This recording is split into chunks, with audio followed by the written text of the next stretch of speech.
Hey guys, welcome back to my channel ഡുൽസ് and dishes. അപ്പോൾ ഇന്ന് നമ്മൾ ഉണ്ടാക്കാൻ പോണേ നല്ല ചൂട് വേവിച്ച കപ്പയും അതിൻ്റെ കൂടെ ചിക്കൻ കറിയാണ്. അപ്പം നമുക്ക് നോക്കിയാലോ. അതിനായിട്ട് നമുക്ക് കുറച്ച് കപ്പ എടുത്ത് പൊളിച്ച് ഇതുപോലെ കണ്ടിച്ചെടുക്കണം. എന്നിട്ട് ഒരു പാത്രത്തിലോട്ട് വെള്ളം ഒഴിച്ച് ബോയിൽ ചെയ്തെടുക്കണം. ഞാൻ ഇത് 2 പ്രാവശ്യം ബോയിൽ ചെയ്തെടുക്കും.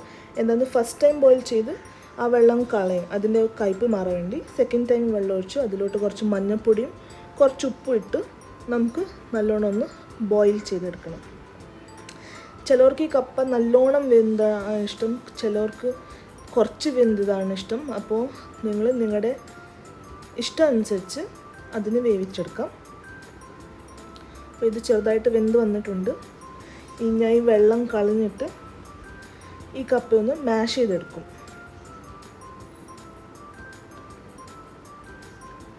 നല്ലോണം ഒന്ന് മാഷ് ചെയ്തിട്ട് നമുക്കൊരു പ്രാവശ്യം ഒന്ന് ഇളക്കിയെടുക്കാം. എനിക്ക് ഈ ഒരു അളവിനുള്ള വേവാണ് ഇഷ്ടം.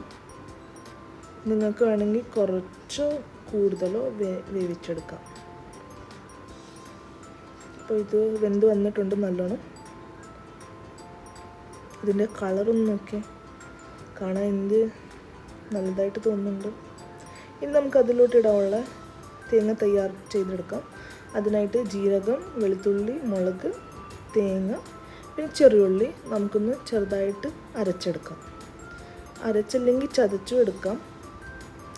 ഫൈൻ പേസ്റ്റ് ആക്കേണ്ട ആവശ്യമില്ല, ചെറുതായിട്ടൊന്ന് അരച്ചെടുത്താൽ മതി.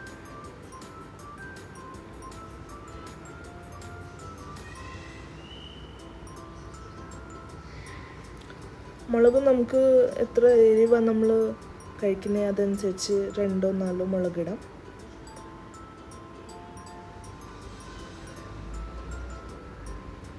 എന്നിട്ട് അരച്ച തേങ്ങ കപ്പയ്ക്കകത്തോട്ടിട്ട് നല്ലോണം ഒന്ന് ഇളക്കിയെടുക്കണം.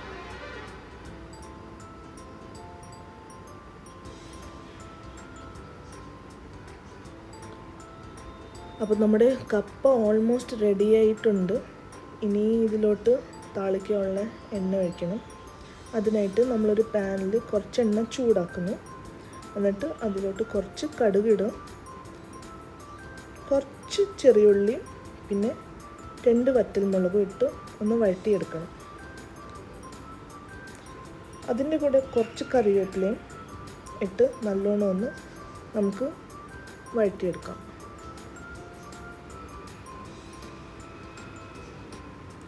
എന്നിട്ട് ഇത് നമുക്ക് ആ കപ്പയ്ക്കകത്തോട്ടിട്ട് നല്ലോണം ഒന്ന് ഇളക്കിയെടുക്കണം.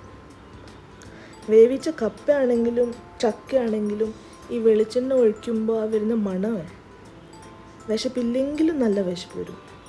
എനിക്കാണെങ്കിൽ ഭയങ്കര ഇഷ്ടമാണ് ഇതിൻ്റെ പുറത്തോട്ട് വെളിച്ചെണ്ണ ഒഴിച്ച് കഴിക്കുന്നത്. അപ്പോൾ നമ്മുടെ കപ്പ റെഡി ആയിട്ടുണ്ട്. ഇനി നമുക്ക് പ്ലേറ്റിംഗ് ചെയ്യാം.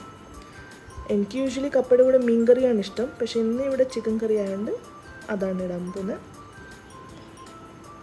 അപ്പോൾ നിങ്ങൾ കമൻറ്റ് ചെയ്ത് പറയുക, നിങ്ങൾക്ക് കപ്പയുടെ കൂടെ എന്ത് കറിയാണ് ഇഷ്ടം, എന്ത് കോംബോ ആണ് നിങ്ങൾ കഴിക്കുന്നത്. പിന്നെ ഇതൊന്ന് വീട്ടിൽ ട്രൈ ചെയ്ത് നോക്കുക, ഇഷ്ടപ്പെട്ടോ ഇല്ലയോ എന്ന് പറയുക. ഇനി നമുക്ക് അടുത്ത വീഡിയോയിൽ വേറൊരു റെസിപ്പി ആയിട്ട് കാണാം. അപ്പോഴത്തേക്ക് ടാറ്റാ, ബൈ ബൈ.